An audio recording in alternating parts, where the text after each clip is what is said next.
दोस्तों इस वीडियो का थंबनेल और टाइटल क्या होने वाला है अभी तक मुझे नहीं पता है। वीडियो की रिकॉर्डिंग के बाद देखा जाएगा कि थंबनेल और टाइटल क्या रखा जाए, क्योंकि खबरें बहुत सारी हैं और इन सारी खबरों को सीरियल वाइज एक एक करके आपके सामने रखूंगा।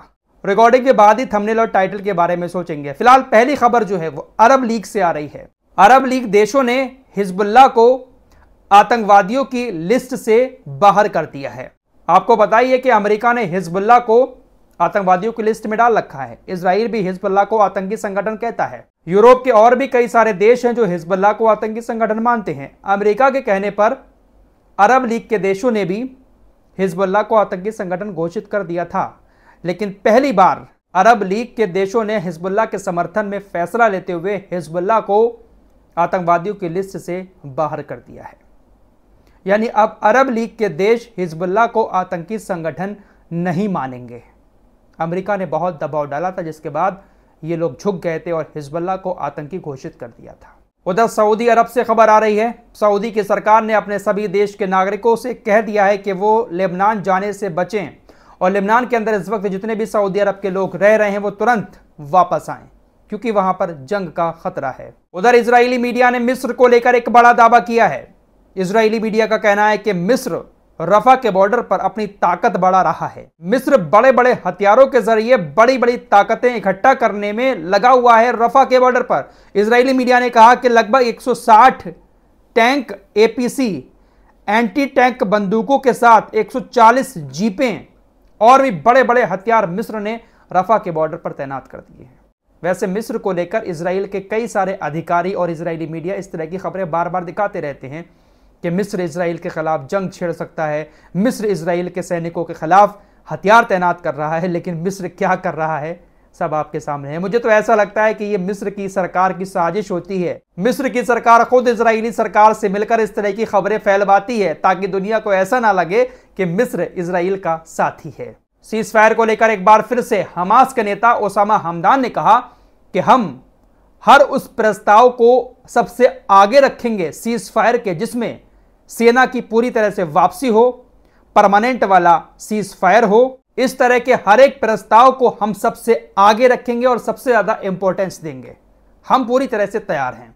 दोस्तों लेबनान के बॉर्डर पर हिजबुल्लाह और इजराइल के बीच जंग बढ़ती जा रही है। हालात कभी भी बिगड़ सकते हैं। ईरान ने भी चेतावनी दे दी थी कि अगर इजराइल जंग में आता है तो हम तुरंत इस जंग में कूद जाएंगे और हिजबुल्लाह के साथ मिलकर इजराइल पर हमला करेंगे।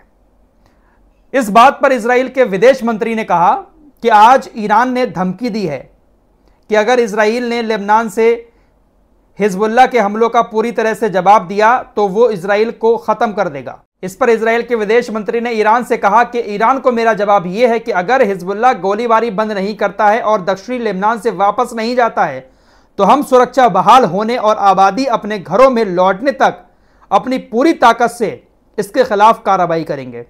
जिस व्यवस्था पर विनाश का खतरा हो वो विनाश की पात्र है।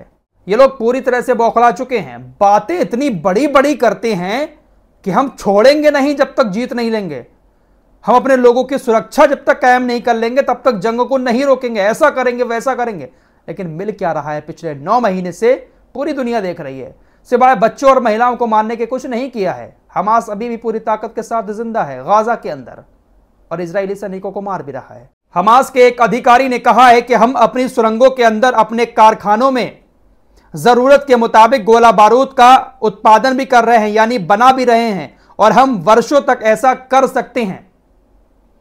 जरा समझिए इस बात को। हमास के एक अधिकारी ने कहा कि जितनी जरूरत हमें पड़ रही है गोला बारूद की, हथियारों की, हम अपनी सुरंगों में खुद बना रहे हैं और हम ऐसा काम आने वाले कई सालों तक कर सकते हैं। भाई साहब, मुझे तो ऐसा लगता है कि बहुत बड़े बड़े इंजीनियर ईरान ने हमास की सुरंगों में छोड़ रखे हैं। हमास कई बार ऐसी वीडियो जारी कर चुका है जहां पर कई सारे लड़ाके हथियार बनाते हुए नजर आ रहे हैं। कई सारी रिपोर्ट्स तो ऐसी भी सामने आ चुकी हैं कि इजराइल ने जो हजारों टन गोला बारूद, बम, हथियार जो छोड़े हैं ना गाजा के ऊपर, उसमें से तकरीबन 10-20% मिस भी हो गए हैं। मिस मतलब फूटे नहीं है। जैसे हम बचपन में वो पटाखा बुलाते थे तो जब पटाखा नहीं फूटता था तो कहते थे यार ये मिस हो गया।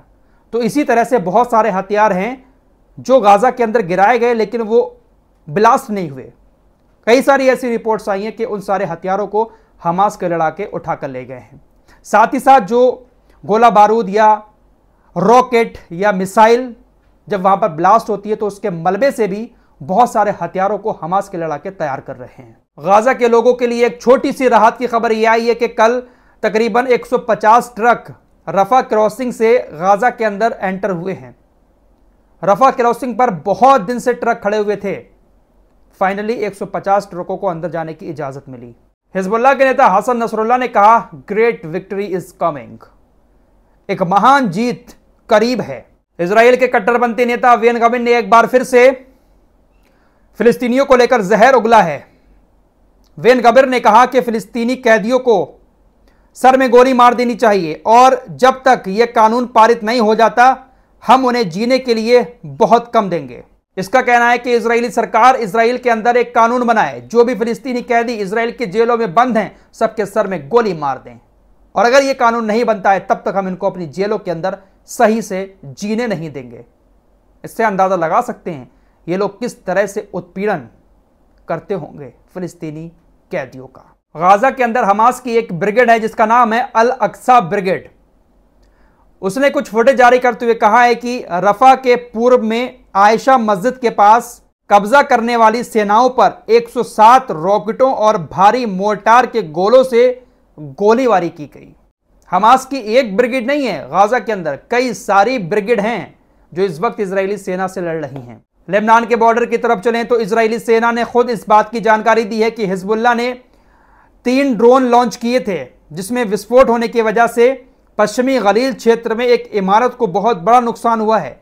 इसके अलावा लेबनान से 25 रॉकेट भी लॉन्च किए गए हैं। फायर ब्रिगेड की गाड़ियां बमबारी से लगी आग को बुझाने में लगी हुई हैं। काफी भयंकर आग उस एरिया में लगी है, यह खुद इजरायली सेना ने कहा है।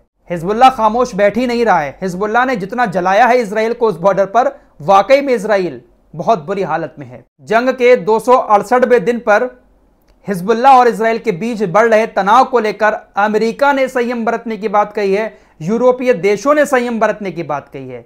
साथ ही साथ कुछ अरब के देश जो बिचौलिए हैं उन्होंने भी कहा है कि हिजबुल्लाह और इसराइल लेबनान के बॉर्डर पर संयम बरतें। एक तरफ ये ढोंग दिखाते हुए संयम बरतने की बातें भी करते हैं और दूसरी तरफ भर भर के ये लोग हथियार भी पहुंचाते रहते हैं। फिलहाल ये कुछ अपडेट थे जो आपके सामने रखें। अपडेट अभी भी मेरे पास बहुत सारे हैं लेकिन वो आपको नेक्स्ट वीडियो में बताऊंगा। इंशाल्लाह आज 2-3 वीडियो आएंगी। छुट्टी बहुत ज़्यादा हो गई, अब छुट्टी ज़्यादा नहीं होंगी। परिवार में अकेला लड़का हूं इसलिए इस जिम्मेदारी के अलावा भी और भी बहुत सारी जिम्मेदारियां मेरे सर पर रहती हैं, तो कभी कभी छुट्टी हो जाती है, माफ़ कर दिया करें। फिलहाल आज कोशिश करूंगा कम से कम 3 वीडियो आपके पास तक पहुंचे। इस वीडियो को ज़्यादा लंबा नहीं करूंगा, इस रिपोर्ट में इतना ही। मिलते हैं एक और नई वीडियो के साथ, तब तक के लिए अपना ख्याल रखिएगा। अल्लाह हाफिज़।